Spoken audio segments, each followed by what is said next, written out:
I'm gonna keep on moving forward. I'm gonna keep on moving forward. Keep on moving forward. Never turning back. Never turning back. I'm gonna keep on singing boldly. I'm gonna keep on singing boldly. Keep on singing boldly. Never turning back. Never turning back. Welcome. Woo! Expresso yourself, Coffeehouse. Miss Thea is the camera woman tonight. Katrin on sound, Sandra at the front, and I am the hostess with the mostest. Okay, so I just want to acknowledge Starbucks for giving us fabulous coffee and decaf and all the treats. We got a ton of them tonight, so please eat up. And thank also First Parish UU for the use of this beautiful vestry that we turn into a coffee house. And just want to remind everybody, we have 10 open mics tonight.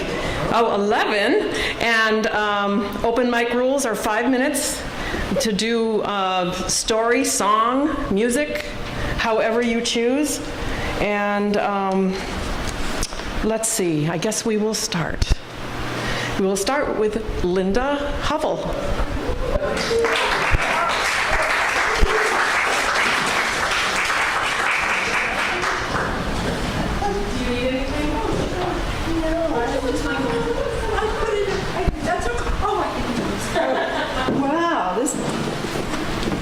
This is really good and like serendipitous because singing has become something that I've been wanting for quite a while, ever since a few people that are here, I listened to them get up, and now I just heard Shirley, whoa. And I love to write poetry. And I've been doing that for a lot of years. And then I said, well, couldn't I try to sing my poetry, which other people do? And I have all these ideas, and the poems try to get written, and I try. But first I'll just start off just to tell you that there was a woman, a poet. Her name was Anne Porter. And she is descended from big Unitarian background. She died in 2011. She was born in Sherburne, close by, and someone brought these words to one of the poetry readings that I attended, I think at Cheryl's. And I'm only going to tell you this little piece that she said. Why is it that music at its most beautiful opens a wound in us, an ache, a desolation, deep as homesickness for some far-off and half-forgotten country? And I heard that, and I thought, oh, she's right, it opens up. When I hear songs, when I hear Carolyn sometimes come into the a cappella of a song, and I go, oh, I want to be able to do that, you know. So I told Joseph, who is a real musician on the guitar, and I said, you know, I never could make it through music lessons or anything. But rather than give up, I'm trying again. And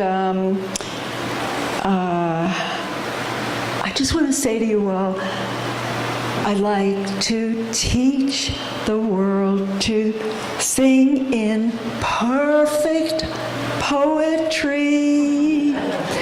And I'm going to use that song at a presentation that I'll be coming up with.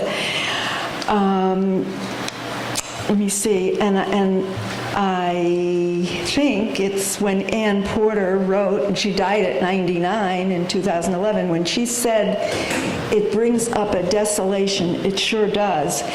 But the poem that I just want to leave right now that I wrote the same year, 2011, before I even heard of Ann Porter. If anybody is from Sherburne, her name was also Channing, and that church in Sherburne is a Unitarian church. So that was pretty interesting that I realized that. So I had written something called Ferry Crossings. Joseph's brother was a fisherman out in Long Island all his life, commercial fisherman. So we'd always go there. So this is Ferry Crossings. This is the changing season, longer nights, eve of All Hallows. October, the month marking a brother-in-law's birthday. New memories are made from once upon a time a fisherman's life story. Boats, docks, broken lobster pots, and detritus of bays. Moon-obeying tides move us through passages where children, grown children, return, then leave to remember when time was new. Turn again, dear son. I too yearn for a birth.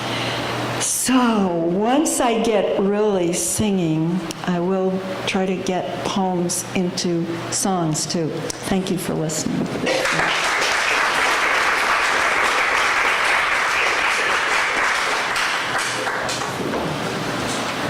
Thank you, Linda. This is the venue to try out things, to feel safe, to venture forth. So good for you. Okay, Betsy Johnson. All right.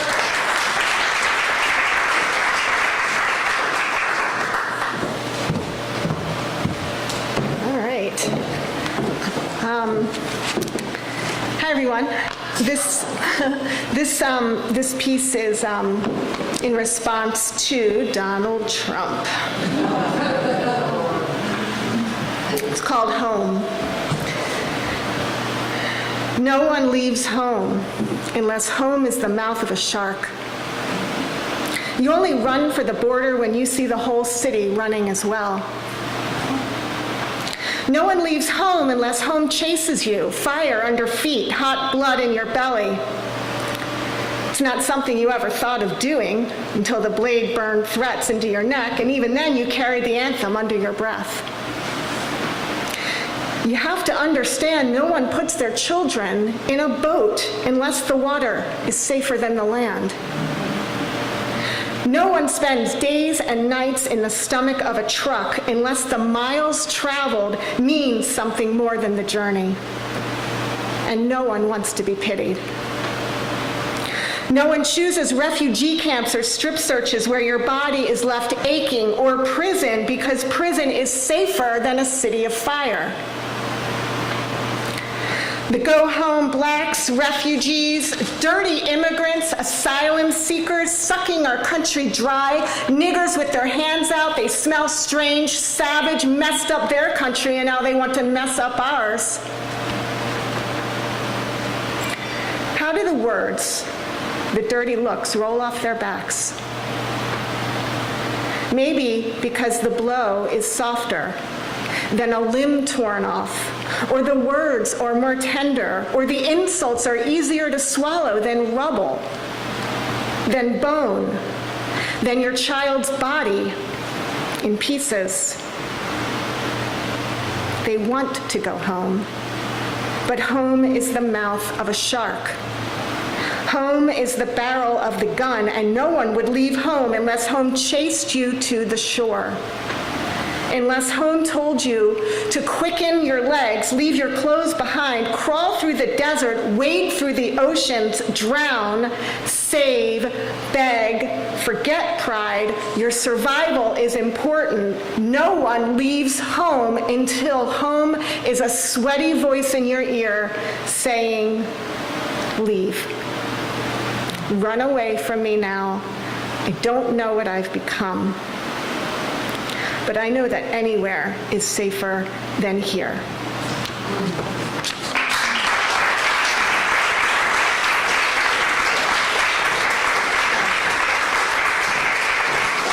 Thank you, Betsy. You put a voice to, I'm sure, a lot of voices that need to be spoken.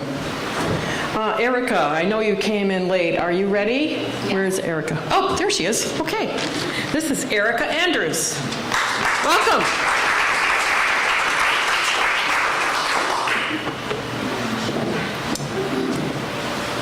So I wasn't expecting to be up here tonight, but I got a little courage from my friend. I'll just preview just by saying I lost my son, Eli, in September. He was 14 and the teen hit by the train in Newton. And this is a poem entitled Could've, Should've, because these were all the times I thought it should've and could've been me that died. Age 5, daddy drinking, mommy enabling, me slowly dying, filled with anger, filled with pain, could have been me, should have been me, not yet. Age 16, Bacardi 151, straight up, passed out, stomach pumped, coma near, memory none, should have been me, could have been me, stupid me, but not yet. Filled with anger, pain, regret. Age 20, finished work, walking home. Stupid me, met up, went inside, smoked a J. No, no, no, stop. Could have been me, should have been me, stupid, stupid me, but not yet. Filled with pain, blame, anger, regret. Age 27, Thanksgiving Day. Felt like I was dying. Thyroid cancer, neck sliced, nodes plucked, RAI treatment ×3. Should have been me, could have been me, but not yet. Filled with rage, pain, anger, regret. Age 35, childbirth, pressure low, blood loss high. Should have been me, could have been me, but not yet. Eli, age 14, too soon, walking next to the tracks, commuter train, too fast, should have been me, could have been me, but no, you, not me, not yet, filled with anger, rage, pain, love for you, oh regret, still here, never fear, not yet.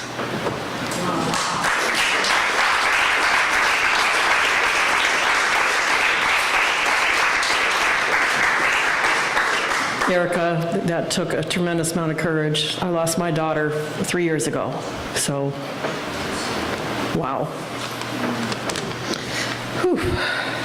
Okay, next up is Pete Miracle.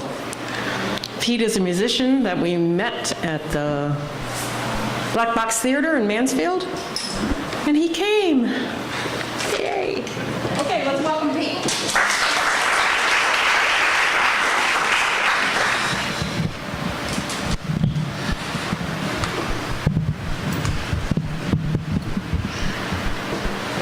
I think so. Hi, everybody. So that was all very powerful, and now I feel I'm not going to be so powerful. But I thought I'd play this song. I wrote it last year, but today was a beautiful day, and I was at the beach with my son, and I don't know, this is a beach song, sort of, so.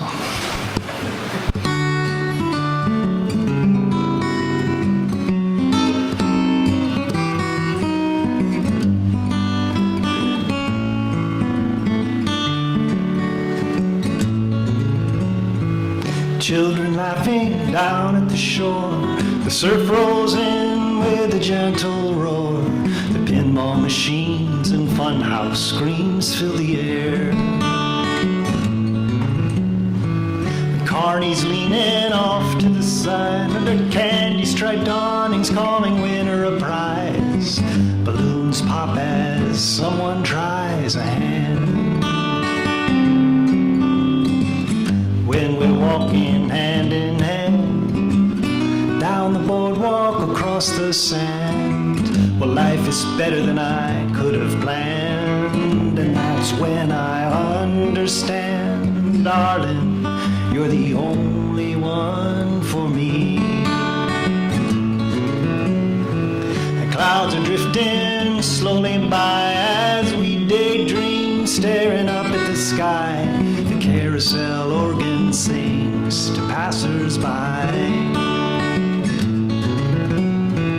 And waves are pulling castles down, and the teacups are twirling round and round. Oh, the summer sun just melts our cares away.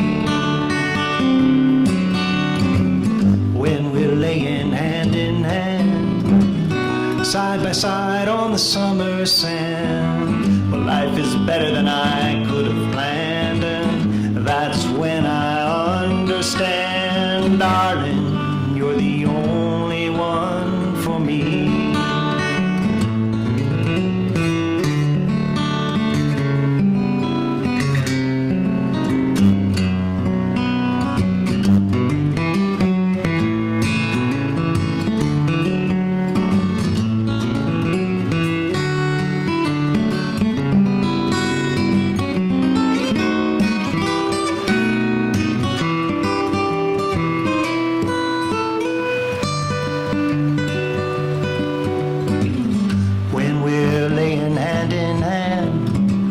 Side by side on the summer sand, well, life is better than I could have planned.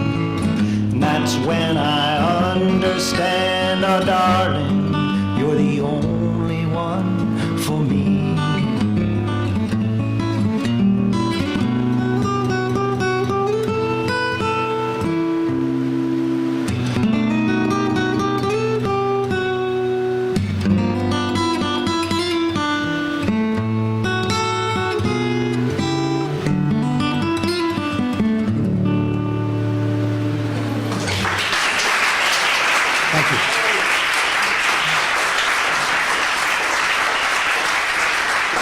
Okay, next up is Penny Post.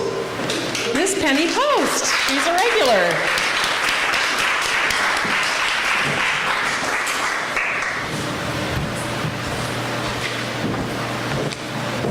Good evening. Have you ever noticed how little things change in the space of time where so much seems to be different? I went to graduate school 5 years ago, and one of my classmates has just published a book that has been chosen as Wellesley Reads. I am so excited about it. It's called Civilianized, and it's his story, Mike Anthony's story, of coming back as a veteran from Iraq and how difficult the transition was. And so, proving that things don't change very much, this is my tribute to the Vietnam War Memorial in Washington. How many of you have seen it? Well, it's a fair number. Then you will know what I'm talking about. I call it Bullseye. Marble arrow thunders home, dead center in a country's heart. Two nightmare-colored triangles that almost made one nation under God ask why the shaft gyrated slowly through its conscience. In articulate reply, the list of names elongates without pity or regret. A flat, final statement. Our western wailing wall, washed day by day with fresh old tears. Baptismal covenant with the blood-bathed land we tried to free before it launched this mortal dart. Other monuments are raised to view. The Vietnam Memorial lies nearly hidden in the ground. Like the war, your perspective on it changes when it points away from you. It is no casual tourist stop. Watch who comes to sightsee. Old couples clinging, search for sons. Women married now to someone else. Trace names of former lovers, husbands, schoolmates, or their brothers. Men too, though not so young these days as when they conscientiously flew east to keep the West the way it was and is. They look and look, these men. Without warning, one will turn and retch with sobs not liberated since the war. His wife draws him to her breast, helpless too. And then there are the kids. We'll never go to war again, of course. That's why we have to keep this nation strong, with another arrow ready to take flight. And the B-2 bomber's aim is true. Its range long. In Vietnam, the green rice grass is growing taller than before, made strong by soldiers underground, by all those chiseled names embarked upon their final tour of duty. War is never over, only under, like a soldier in a new plowed field, or an arrowhead beneath the skin, like the earthbound monument in Washington, D.C.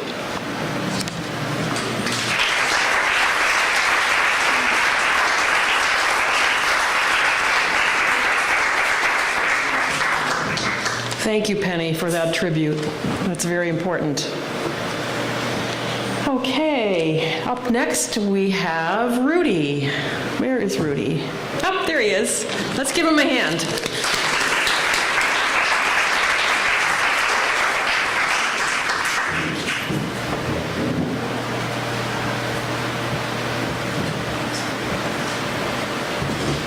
I didn't realize there was a platform here. I feel like important now. I'm up on a stage. Okay, I'm going to do two poems. The first one is a little bit whimsical, and the other one is actually theme-related, Coming Into Me. And I'll tell you a little bit about that in a second. So the first one is called The Mirror. I saw a small piece of broken mirror lying on the ground reflecting the sky.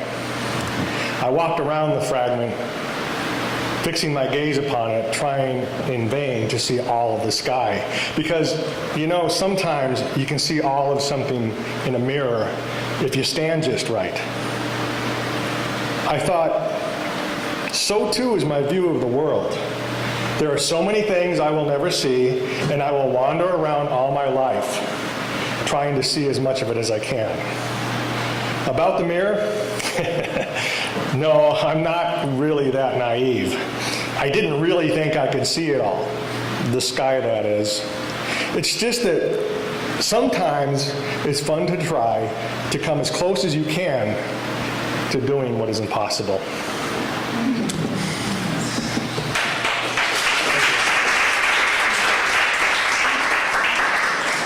So this is the one that's theme-related, Coming Into Me. I grew up in Omaha, Nebraska. My father was a Mason. He died when I was 18 years old. I went to college, studied engineering, and became a construction project manager. And that's what I do for a living. So even though I never took a job as a Mason, this is about what's inside.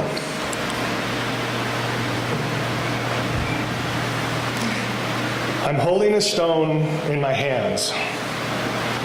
Standing still, my breath turns to clouds in the October air. I'm thinking, there are shades of red in this stone. I haven't used one of those in a while. I need a triangular-shaped one. It's got to be one of those stones that's heavier in the back so that gravity will suck it into the wall. Yes, this one will do. It fits. My father thought this way.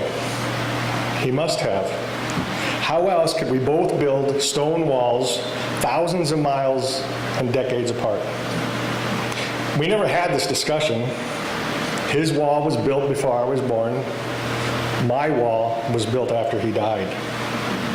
That's when I remembered. When I stared into his eyes years ago, I felt something. At the time, I didn't know what it was. He didn't say much, but now I realize that I learned so much through his silence, more than I ever could have through his words. It may seem strange, but somehow I know he knew this. Thank you.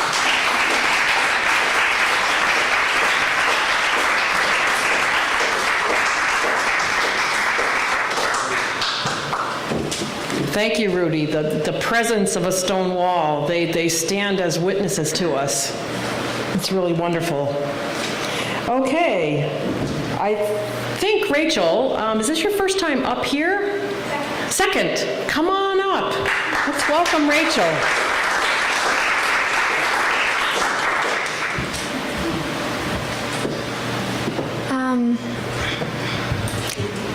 I'm terrible with microphones.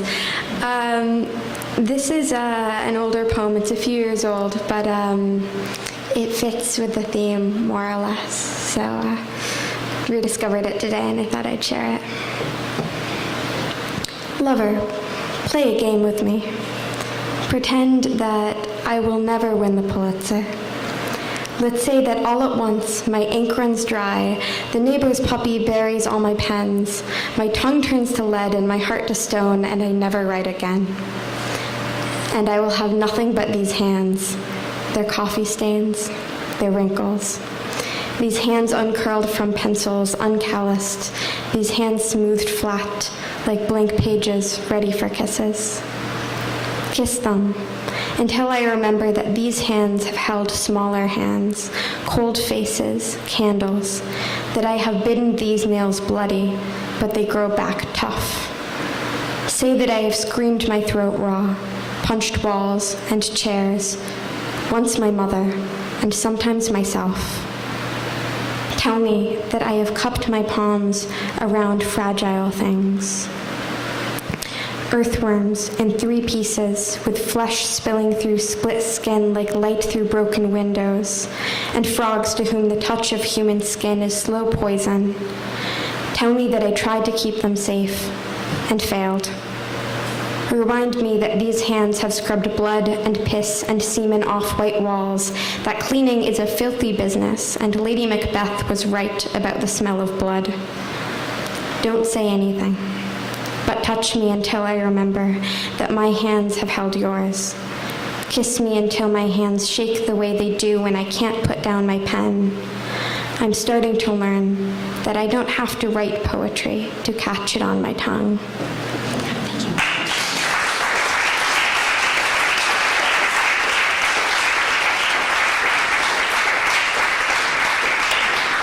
Thank you, Rachel.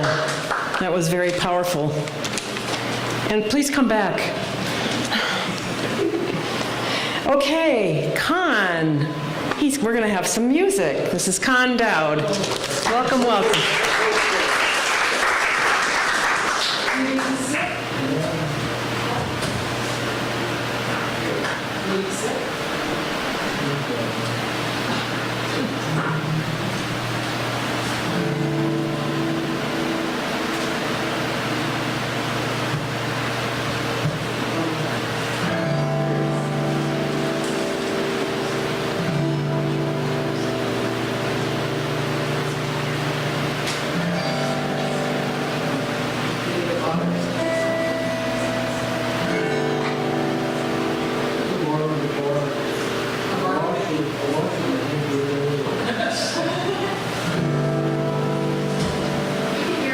It is coming through.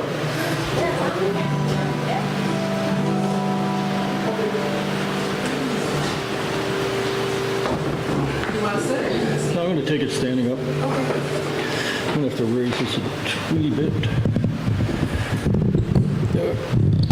There we go. Lovely Lucy, right? You want it higher? Yes. Oh, that's... This is higher. Oh, this one. This one. That's good? Honest, I've done this before. Honest, I haven't. I know. Is that all right? All right, thank you so much.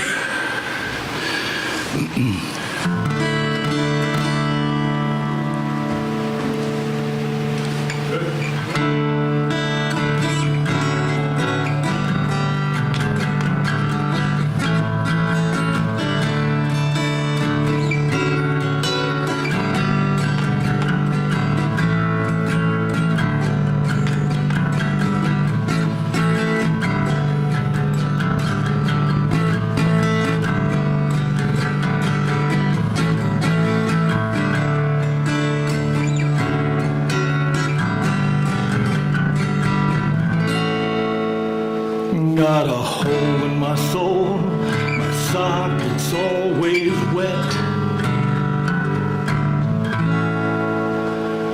And one in my soul, one in my coat.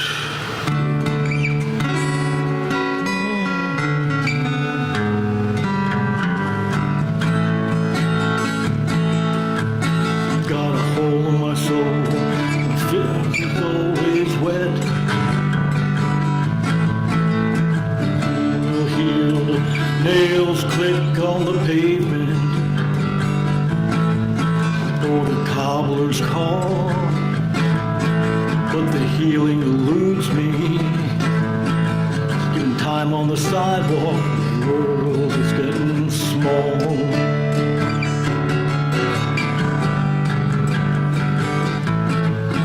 Got a hole in my coat, the wind just whistles through. And one in my hat for my head to fit into. Oh, the cobbler's call, but the healing eludes me. Keeping time on the sidewalk, my world is getting small.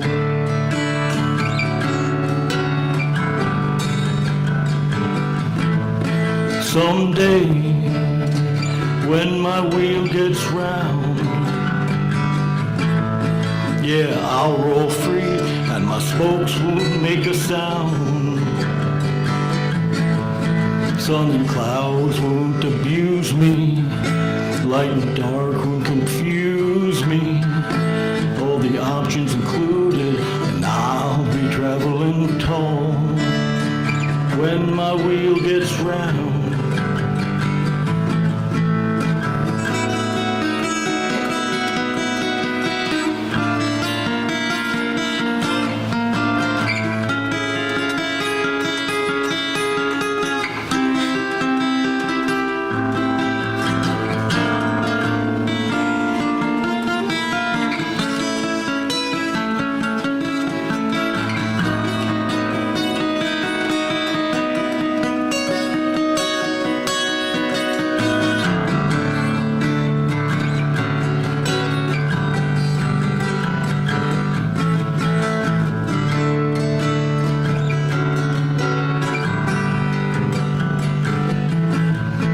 someday, when my wheel gets round, yeah, I'll roll free and my spokes won't make a sound. Sun and clouds won't abuse me, light and dark won't confuse me. All the options included, and I'll be traveling tall. When my wheel gets round, someday, when my wheel gets round.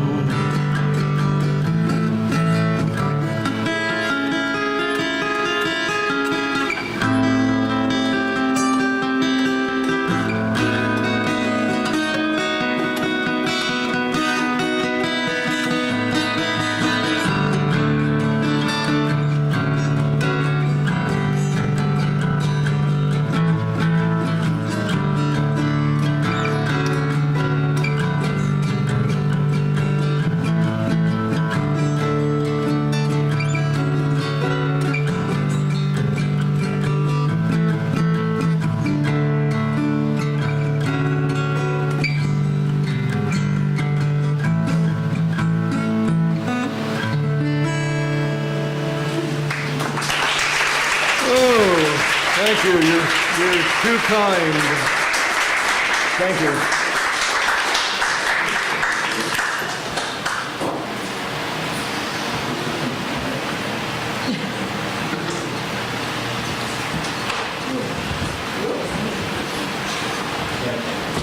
That was pretty fantastic on a borrowed guitar.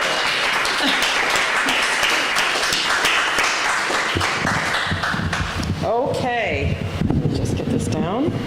Next up is Shane, who has been with us several times, so this is her first time up here. So let's give her a lot of support and a round of applause.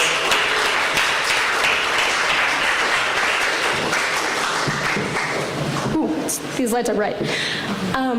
So this is something that I wrote almost 2 years ago, and I sort of went back to it and added to it, but I'm just reading the original piece of it because I felt like that was a good place to end it. I also sort of felt like it fit with the theme, and it's one of the poems that I'm really comfortable sharing with other people, I guess. It doesn't really have a title because I've struggled with that for 2 years, so I'm not going to try now. She's beginning to learn my name. She quickly decides on her own version. I like it. It doesn't quite sound like a full-blown song, but rather a beautifully orchestrated commercial jingle. And she is the outstanding celebrity testimonial. She says it with a nervous tinge towards the start. I never really pick up on it. I'm too busy hearing it with a busload of anxiety. It's the most important thing I hear in a day, but I can't help thinking it isn't the most important thing she'll say. I start to think that maybe, while it's the one thing that makes me brightest each day, each instance of my name isn't that to her. Rather, the times she gets to say it sum up and add significance to her week. I know it matters to her now.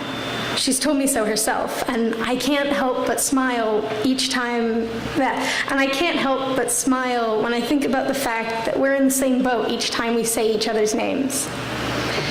She says my name so many times I lose count between our touches. It isn't a moan, more like a sigh.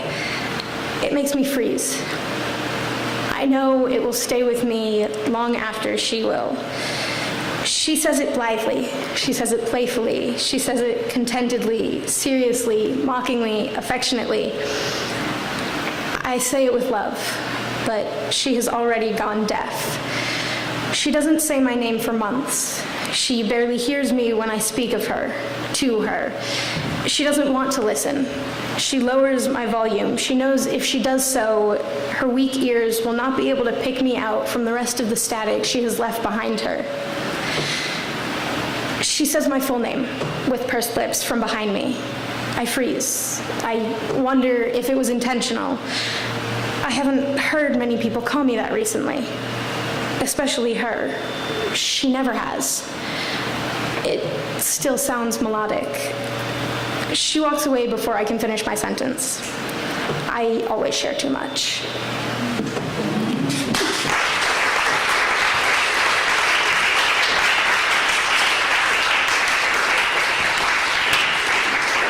Thank you, Shane. Thank you very much. That was great. Okay, our last open mic is Miss Thea. She's going to step away from the camera. And, right? Okay, let's give her a hand.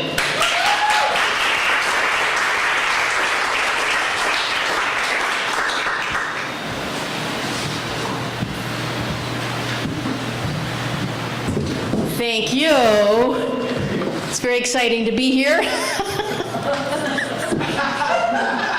Where have I been? Oh, I've been back there. You know, the features don't realize it. They make up these themes, and for the last 5 months, I have taken it upon myself to write a poem or a story based on their theme. And usually when I write a poem, it takes me like 8 months to like work it and memorize it, but I wrote this week in honor of the theme coming into me.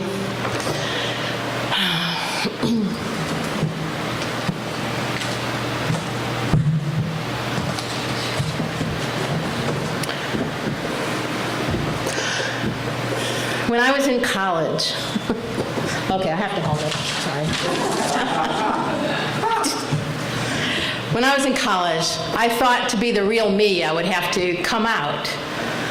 You know, like, well, I came out to myself, but I mean to come out to my family, my friends, and my parents, and publicly, which was hard. I mean, I remember when I came out to my mother. We were in my psychiatrist's office in New York City, and she was there, and she started saying how she was worried that I was gay, and neither I nor the psychiatrist disagreed.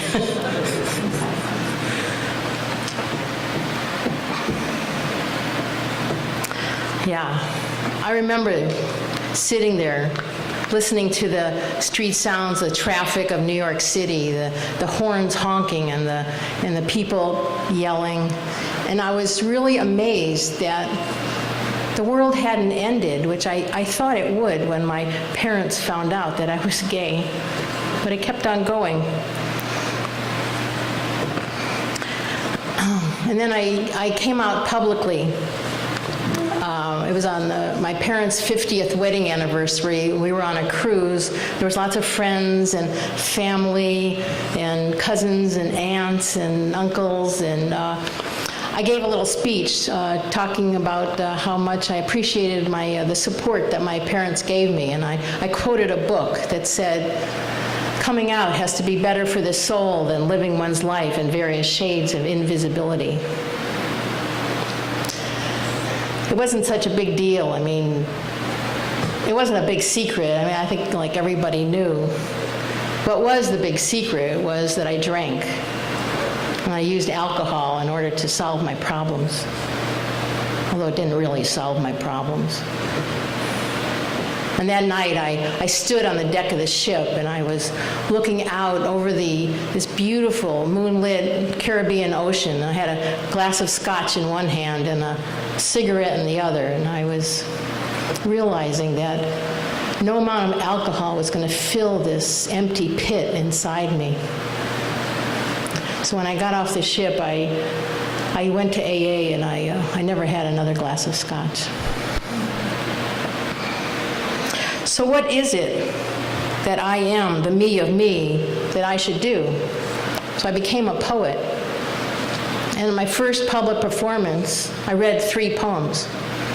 And my father stood up and took credit for them, which is probably why I was in therapy for so long. I went through therapy with him. And I remember afterwards, we were outside my therapist's office on Westwood Boulevard in Santa Monica, and it was raining, and I was trying to get away, and he said, "No, wait until the rain stops. We'll go get a cup of coffee." I didn't want to. I fought it. But then I let go, and I gave in, and I leaned into him, and he put his arm around me, and we just stood there waiting for the rain to stop. So what is this coming into me to be real? It's not so much maybe, being honest about who I love. Maybe it's about making peace with the past. But is that all there is to life? So I started writing a novel. And I put into the novel everything I had learned about love and life and making peace. And then I had this main character who was discovering all these anomalies, and so I started creating these really crazy bad things happening in the world so that they could account for what was happening that she was finding. So then I went to Thanksgiving dinner, and I told my sisters and my family all about it, and my older sister said, "You don't have to make it up. There's all these bad things happening." I asked her what she meant. And after dinner, she sat me down in front of her computer, and she showed me these scientific charts. How the amount of carbon dioxide is rising in the atmosphere, and how it's bringing the temperature of the air and the ocean with it. And I started tracing I touched the screen, and I was tracing those numbers as they were going up. I mean, they're real. I realized I had to rewrite my novel. I had to not only include everything I had learned about love and life and making peace with the past, but I had to include everything I had heard from that New York City traffic and everything I saw from that moonlit ocean and everything I felt in that California rain and everything I touched on that scientific screen. And I realized, as a species, we have to wake up. I mean, this is a moral issue. This is the story of us. Of us and this world that we're trashing. And if I and you and all of us are sitting here living in our lives in various shades of invisibility to the detriment of the future, what does that make us? In the past, we could be distracted by things. It didn't matter. But not anymore. In the year 2060 and beyond, these people in the future will look back at our generations and they're going to judge us. They're going to judge us for what we're doing and how we're being distracted.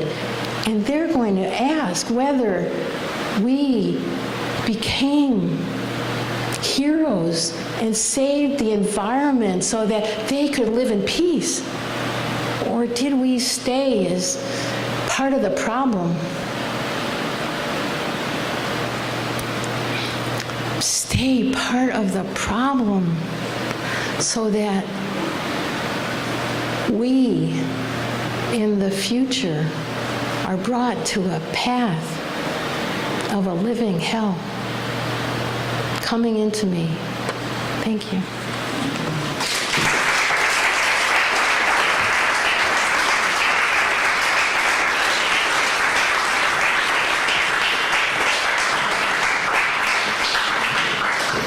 That one requires a breath.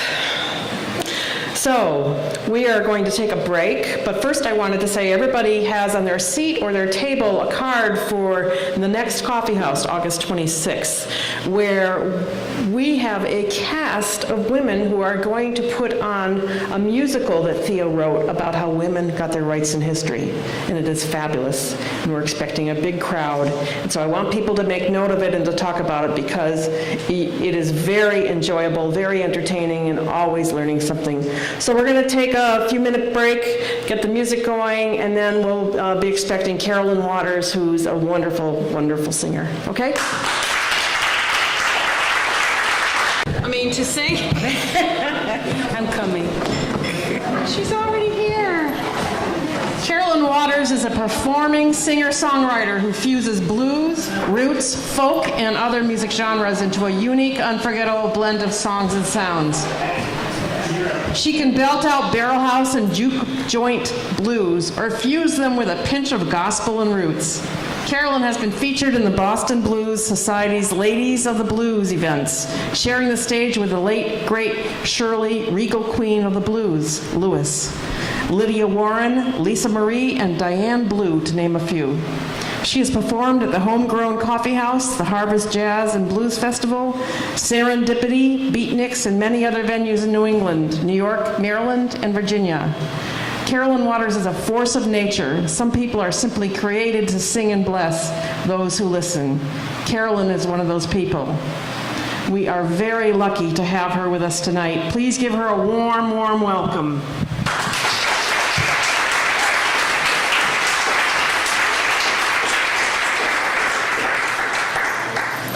Thank you.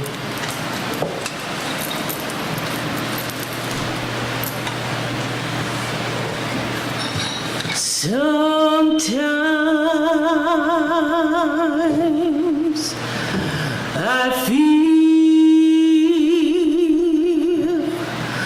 like a motherless child. Sometimes I feel like a motherless child.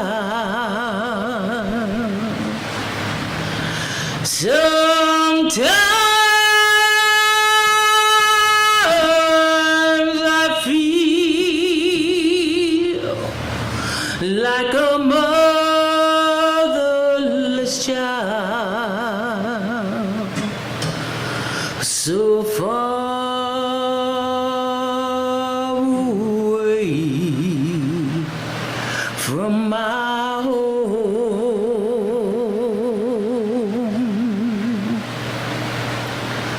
Sometimes I feel like my hope's almost gone. Sometimes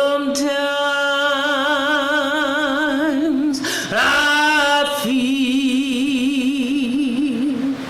like my hope's almost gone.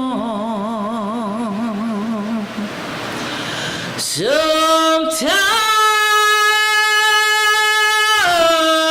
I feel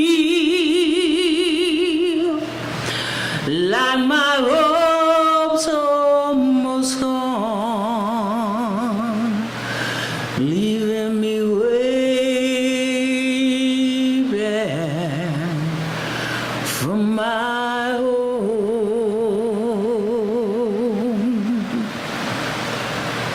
But sometimes I feel like I see a light. Sometimes I feel like I see a light.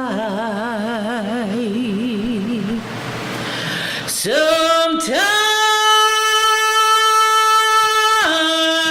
I feel like I see a light leading me straight back to my home. Everybody. Sometimes I feel like a motherless child. Sometimes I feel like a motherless child. Sometimes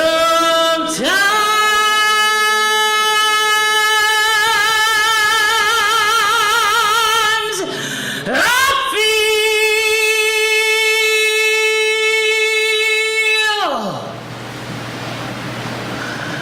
like a motherless child, so far away to my home.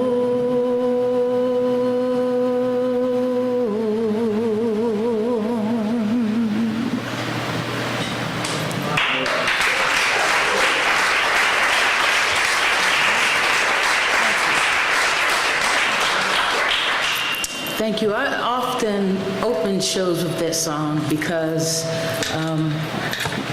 that's what I feel in this world, especially this political world these days. It just feels like, I don't know about everybody else, but sometimes I feel like I'm just afloat and there's like no land in sight and we don't know what's going to happen tomorrow.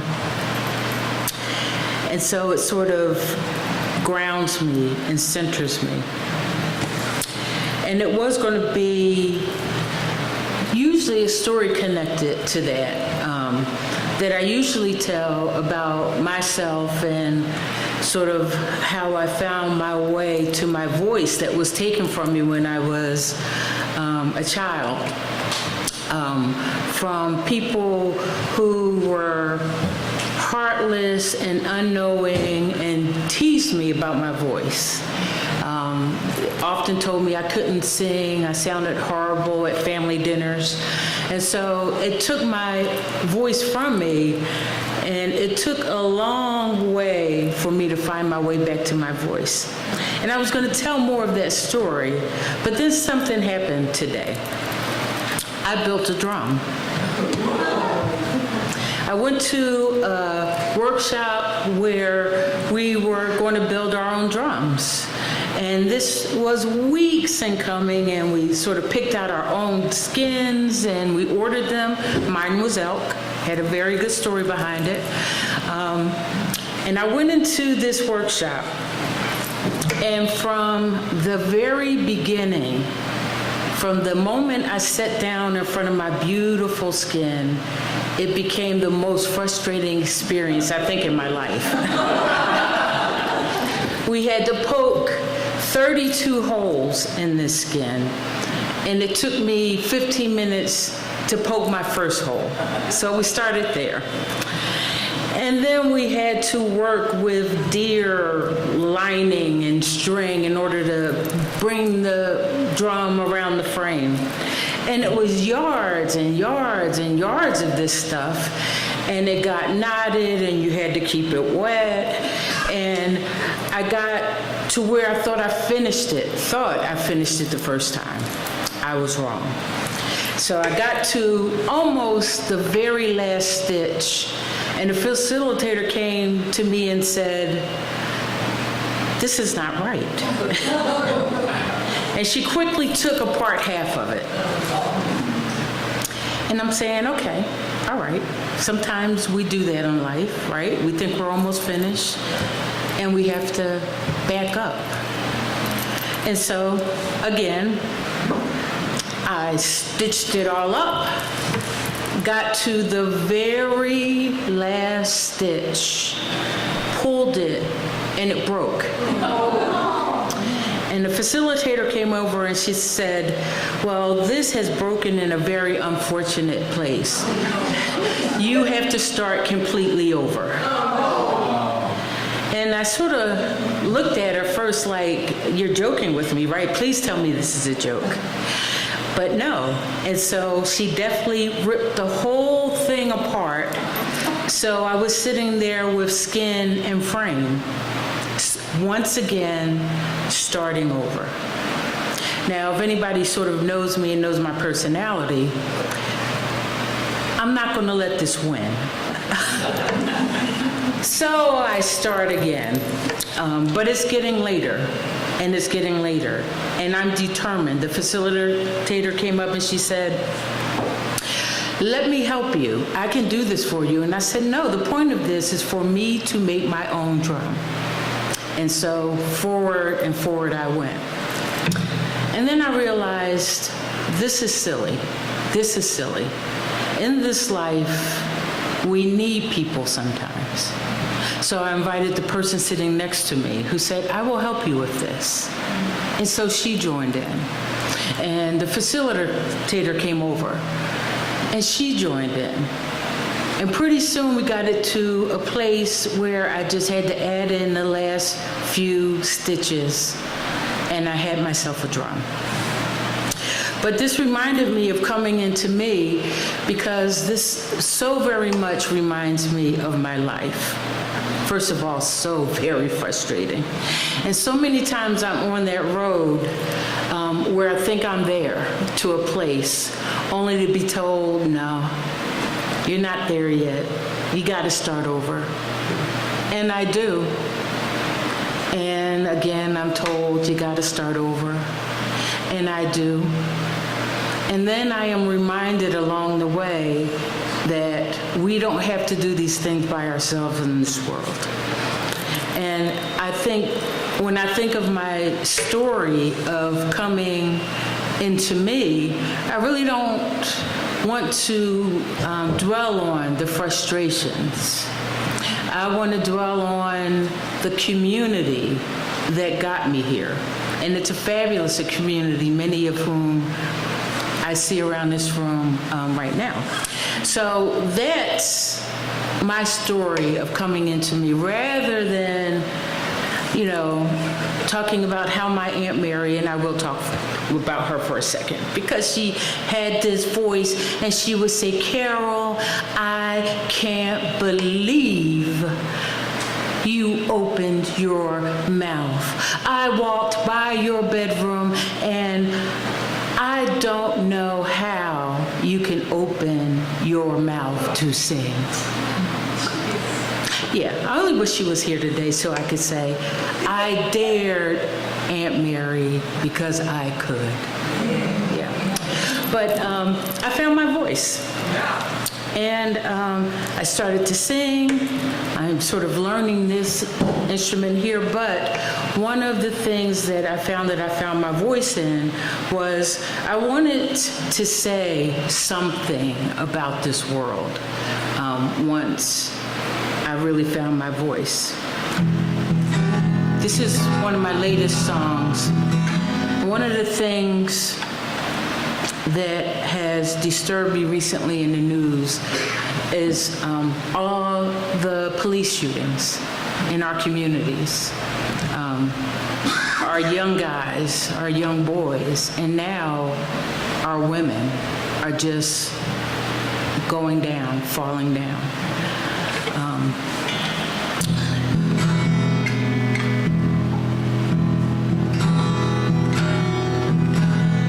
This isn't going to cooperate with me.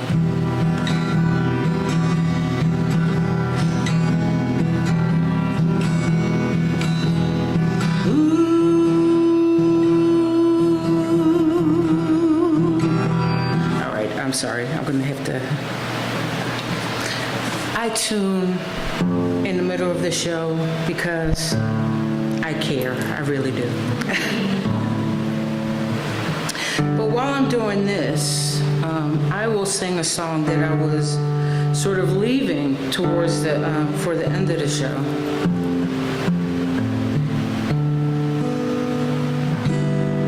Or maybe let's try this again.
Sail across the water in chains and crumble, calling all my people to be free. Shouting with your chains that we are not human, calling for my people to be free.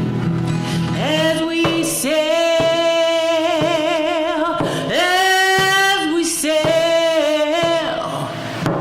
calling for my people to be free. As we sail,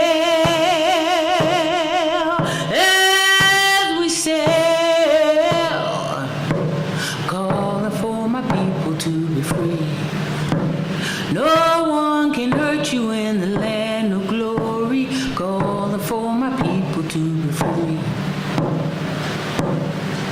As we live our lives in segregation, calling for my people to be free.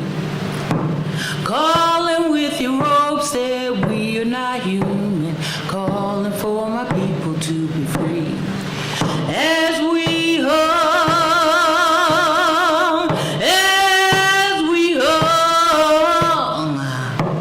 calling for my people to be free. As we hung,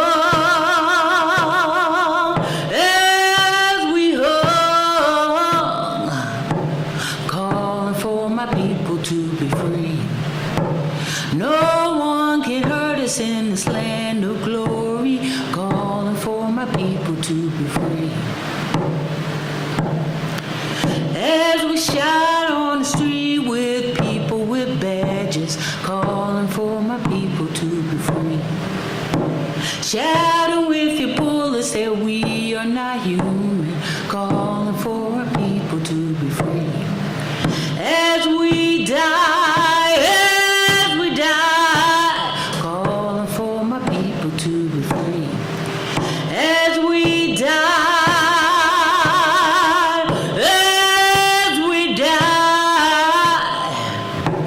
calling for my people to be free. No one can hurt us in this land of glory, calling for my people to be free. So I'm calling all my children to the land of Zion, calling for my people to be free. No one can hurt us in this land of glory, calling for my people to be free. As we rise, calling for my people to be free. As we rise, calling for my people to be free. Calling for my people to be free. Calling for my people to be free.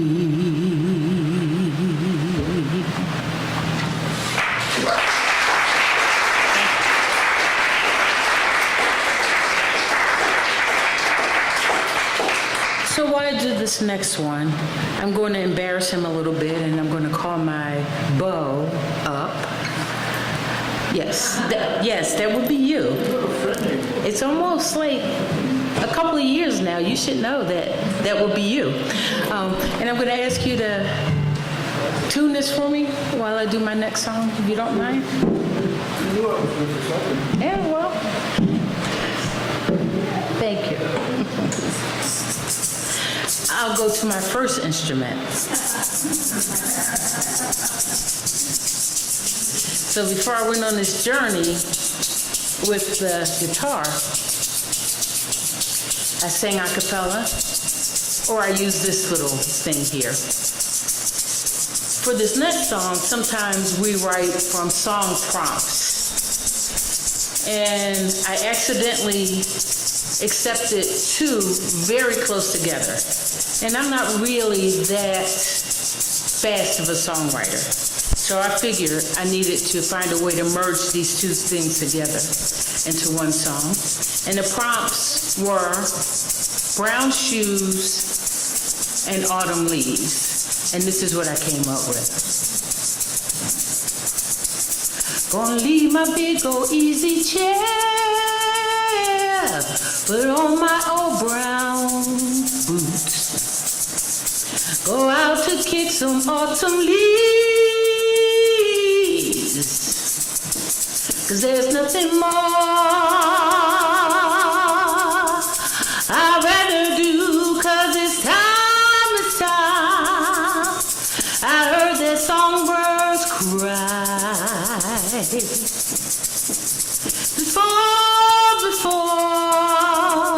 before it said goodbye. And it's time to feel that autumn breeze. Before go drives us to our knees. Gonna leave my big old easy chair, pull on my old brown boots, going out to kick some autumn leaves. There's nothing more I'd rather do, 'cause the shine of autumn skies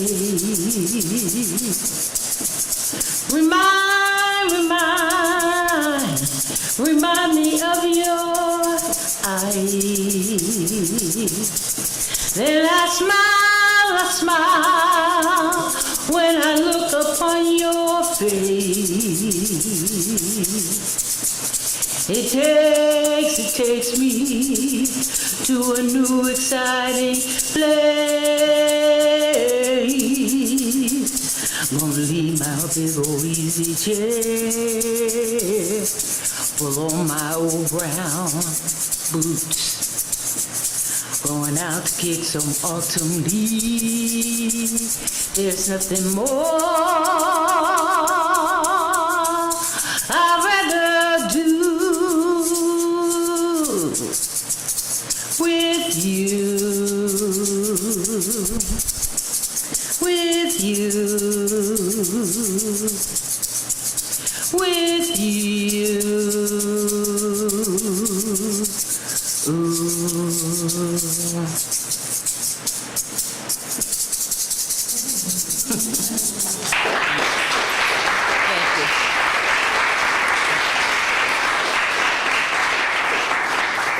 I couldn't tune it either. I don't know what you're gonna do. I'm going to make a lot of people suffer. Thank you very much. Calm, thank you.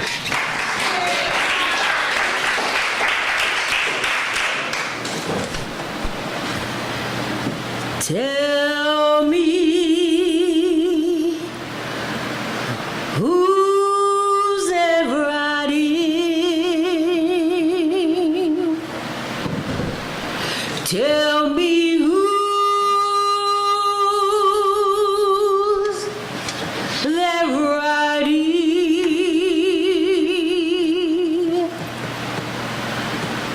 Tell me who's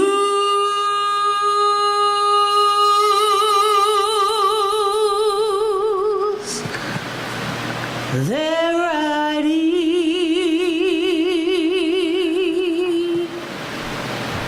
He wrote the book of the seven seals. Tell me who's there riding, John the Revelator. Tell me who's there riding, John the Revelator. Tell me who's there riding, John the Revelator. Wrote the book of the seven seals. You know God called down in the cool of the day, called Adam by his name, but he refused to answer, 'cause he was naked and ashamed. So tell me who's there riding, John the Revelator. Tell me who's there riding, John the Revelator. Tell me who's there riding, John the Revelator. Wrote the book of the seven seals. You know Christ had 12 disciples, and 3 he led away. He said, watch me for 1 hour while I go yonder and pray. So tell me who's there riding, John the Revelator. Tell me who's there riding, John the Revelator. Tell me who's there riding, John the Revelator. Wrote the book of the seven seals. You know Christ rose on Easter morning. Mary and Martha came down to see. He said, go gather my disciples and meet me in Galilee. So tell me who's there riding, John the Revelator. Tell me who's riding, John the Revelator. Tell me who's there riding.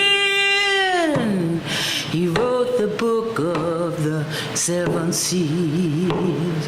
So tell me who's there riding, John the Revelator. Tell me who's there riding, John the Revelator. Tell me who's there riding,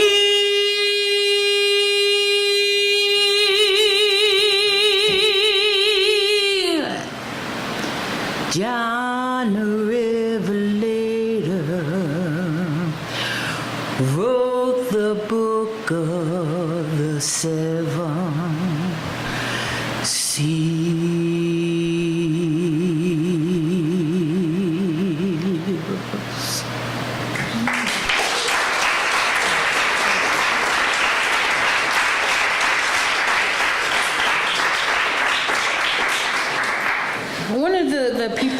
love to listen to was Odetta.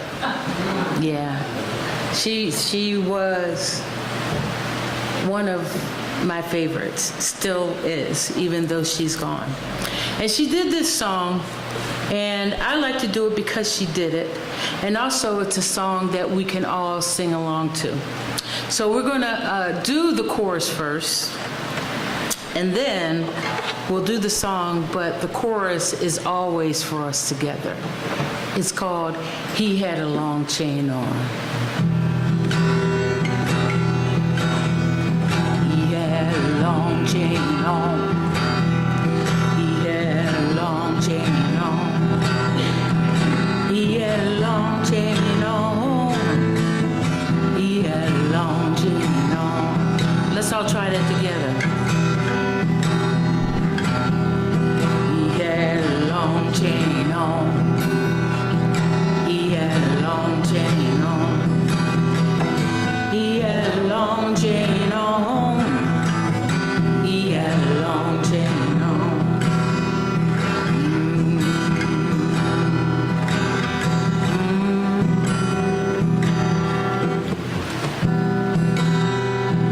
You know what? Me and my guitar, we're not getting along tonight.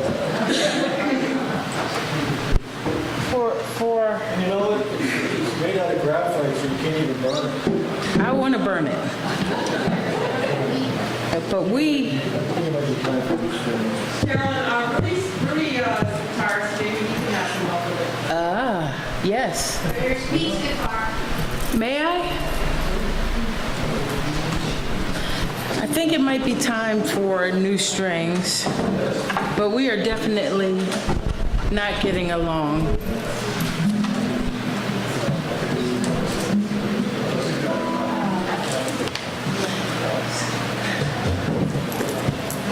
Thank you so much.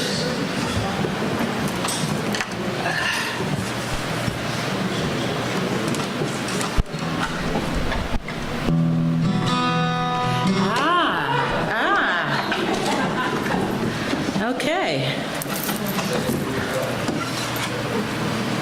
Now, we can start it from that chorus again.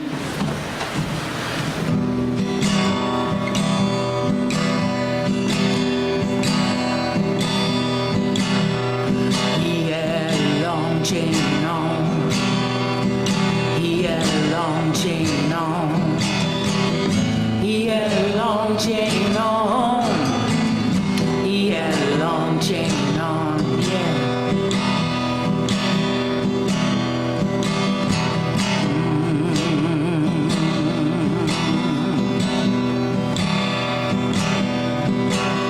One night as I laid on my pillow, moonlight as bright as the dawn, I saw a man come a-walking. He had a long chain. I heard those chains a-clanking.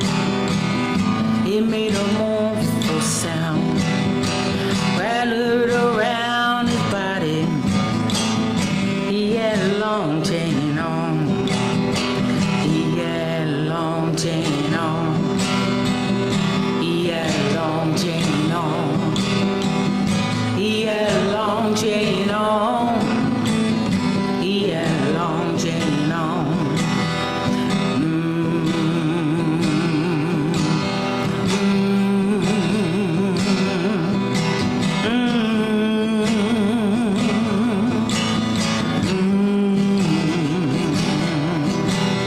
He came and stood by my window. He looked at me and he said, I am so tired and hungry. Give me a bite of your bread. He didn't look like a robber.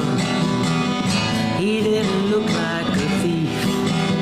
His voice was as soft as the moonlight, a face with sorrow and grief. He had a long chain on.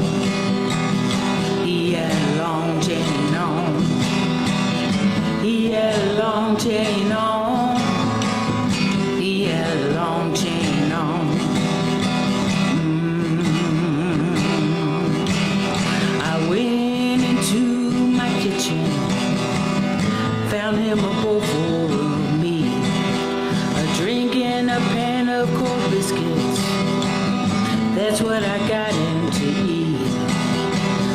he was tired and hungry, bright light came over his face. He bowed his head in the moonlight. He said a beautiful grace. He had a long chain on. He had a long chain on. He had a long chain on. He had a long chain on.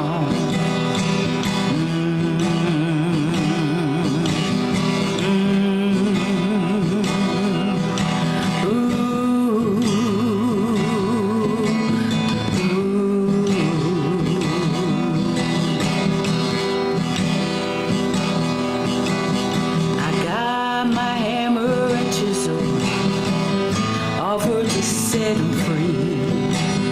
He looked at me and said softly, I guess we just let it be.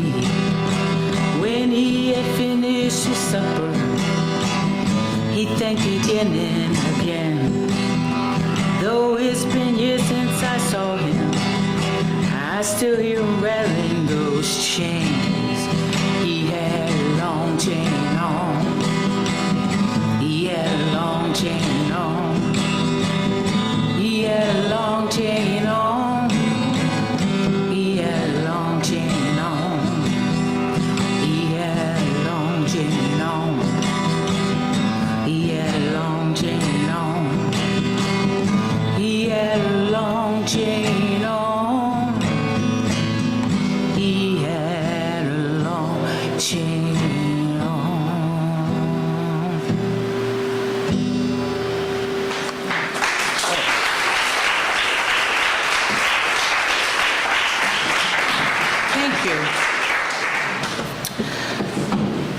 About 25 years ago, I had an aunt who had a heart transplant. And it lasted for a good 20 years. And about 5 years ago, she got news from her doctors that her heart was failing. And they gave her 3 weeks to live. Now, I can't imagine getting that news and having 3 weeks to sort of wrap up my life here on earth. But that's what she was faced with. And so she started having all these conversations with people who were important to her. Maybe people that she hadn't taken the time to talk to before. But now she felt it was time to do that. And one of the people was me, fortunately. And based on our conversations, I wrote this song. The good part of this story was that this was about 5 years ago, and she's still with us.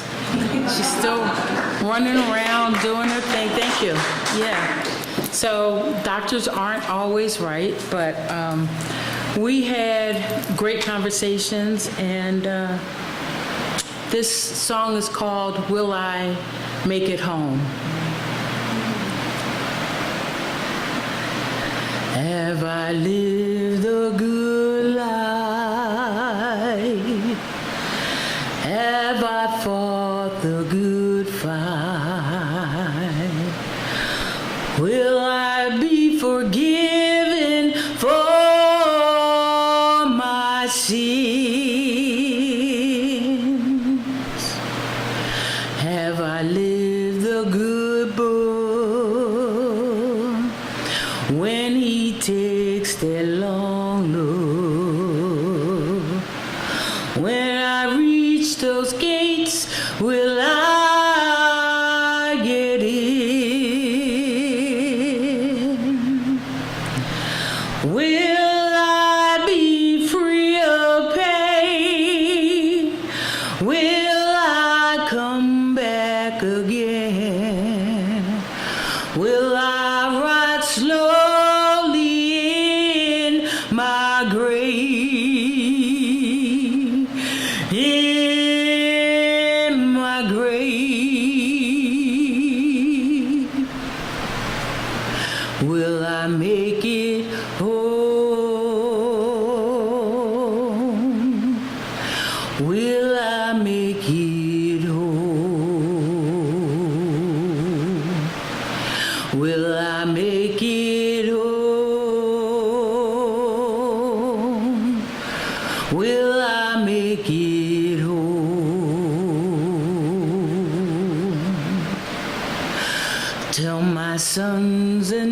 daughters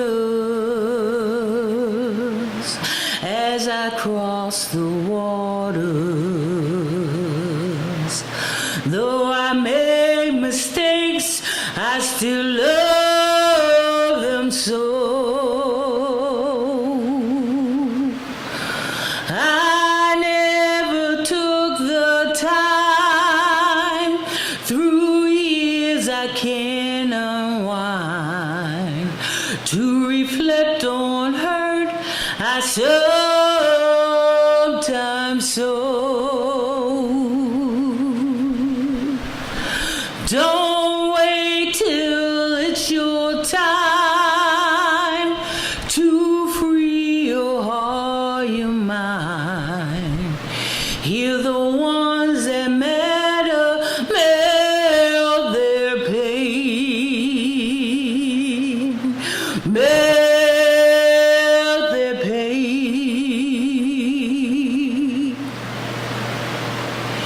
Will I make it home? Will I make it home? Will I make it home?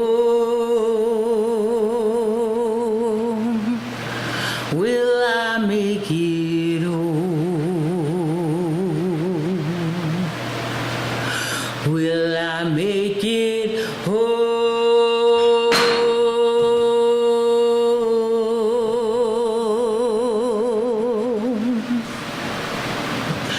Will I make it home?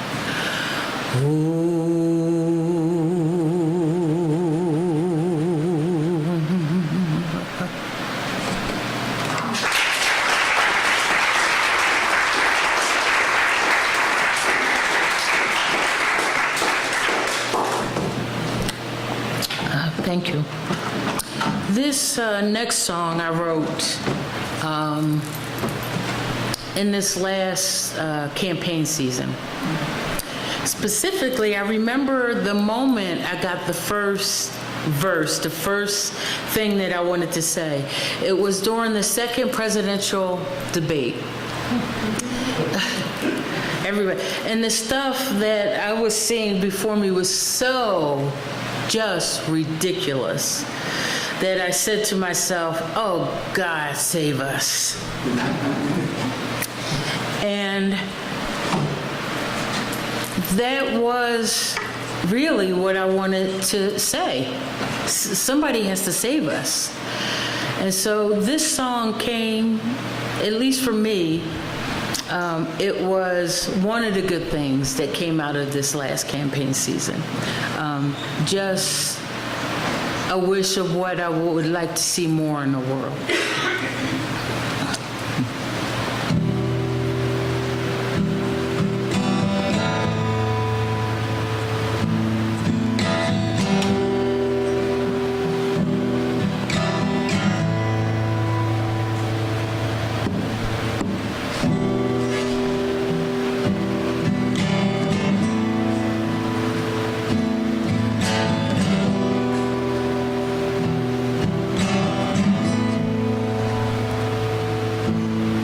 Save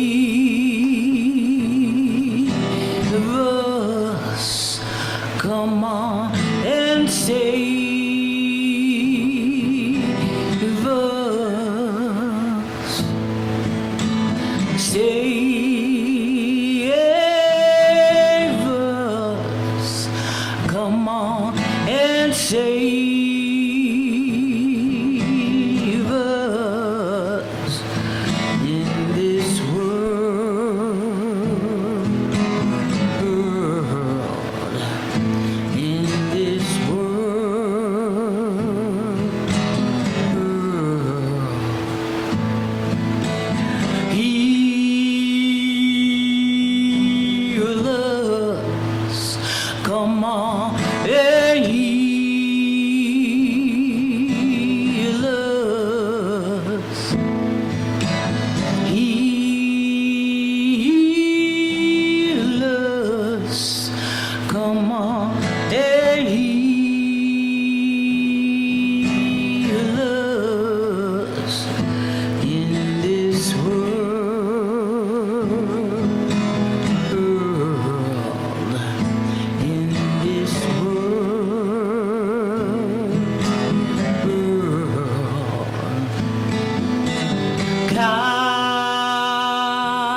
just a little more kindness.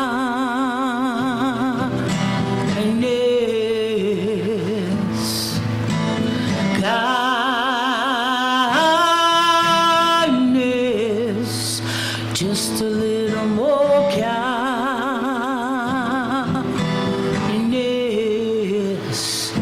in this world,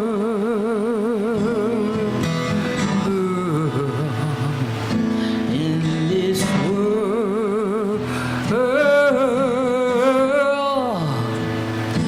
in this world,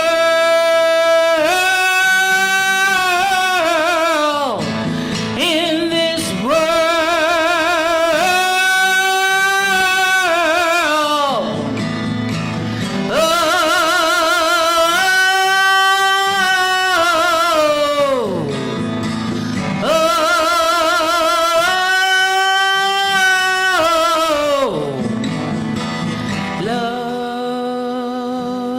love us, just a little more love for us. Love us, just a little more love for us through this world,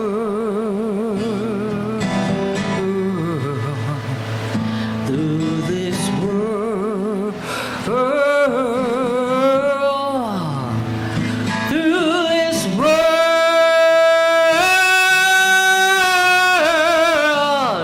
through this world.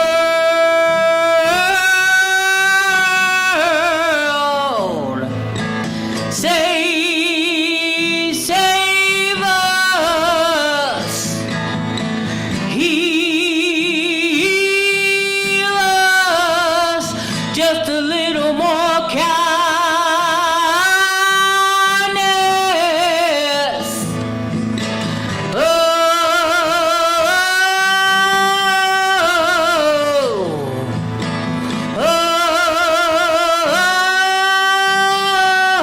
Oh, in this world,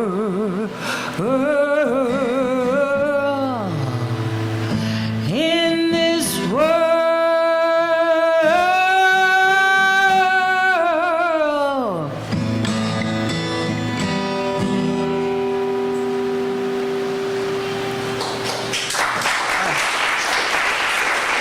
Thank you.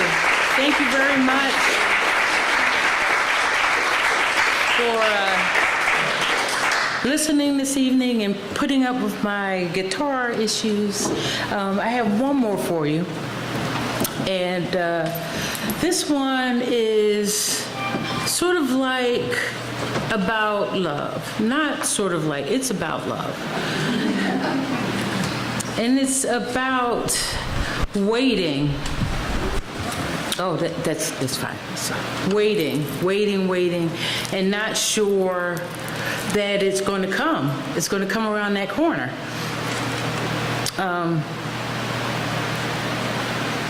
But this is a song about hope and knowing that it will come around that corner. We just have to be patient and wait for it.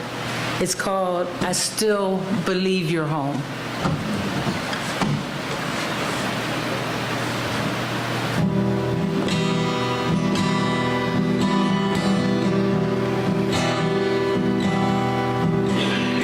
Sound of a million voices, but all I want to hear is you.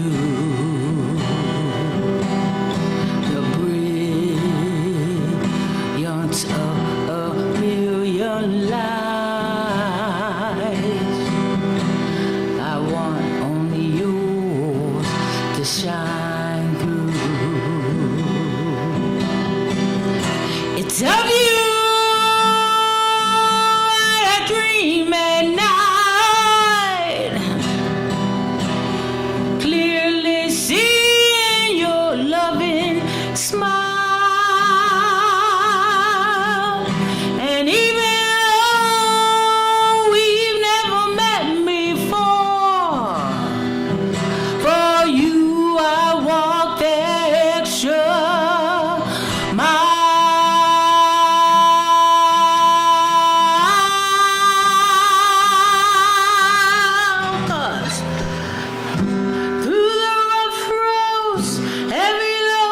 close, endless nights alone. Still believe in you, still believe you're home.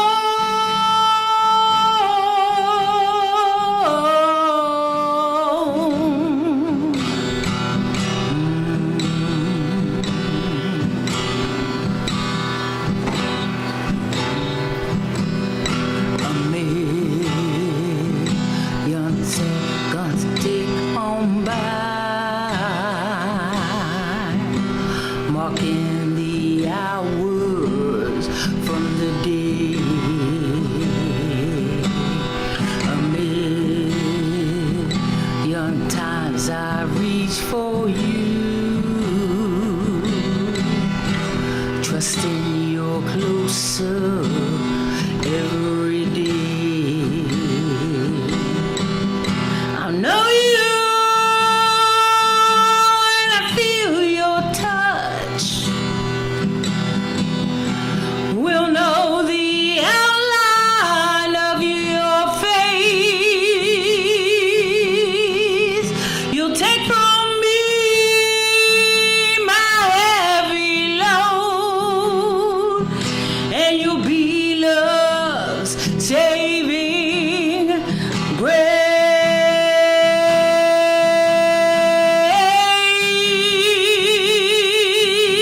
'Cause through the rough roads, heavy lows, endless nights alone, still believe in you. I still believe you're home.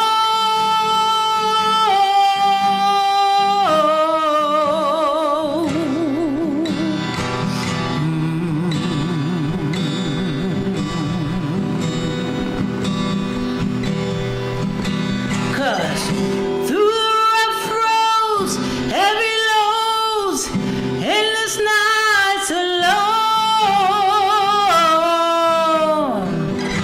still believe in you, still believe you're home, still believe in you, still believe you're home. I believe in you. I believe you're home.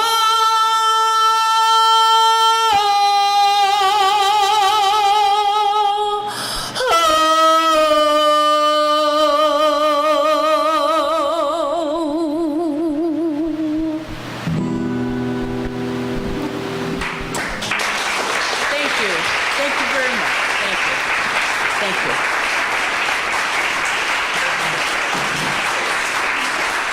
Thank you so much.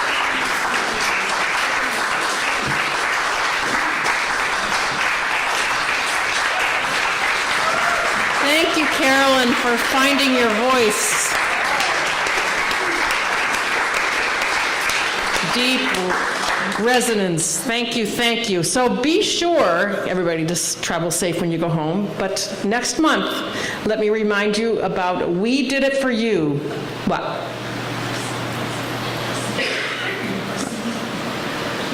Oh, Carolyn's selling CDs up there. You can buy them separately, or you can buy them all three for $25. And I know one of them is, there's just one left. So if you want to check it out, because they are going. You're very welcome. So horrible with it. I would have thousands of them in my closet if not for friend reminders. So thank you for. Absolutely. And we all struggle with that at times. Come, it'll be, the first hour will be open mic, and the second hour will be the musical. So it should be a lot of fun. Okay, thank you so much for coming.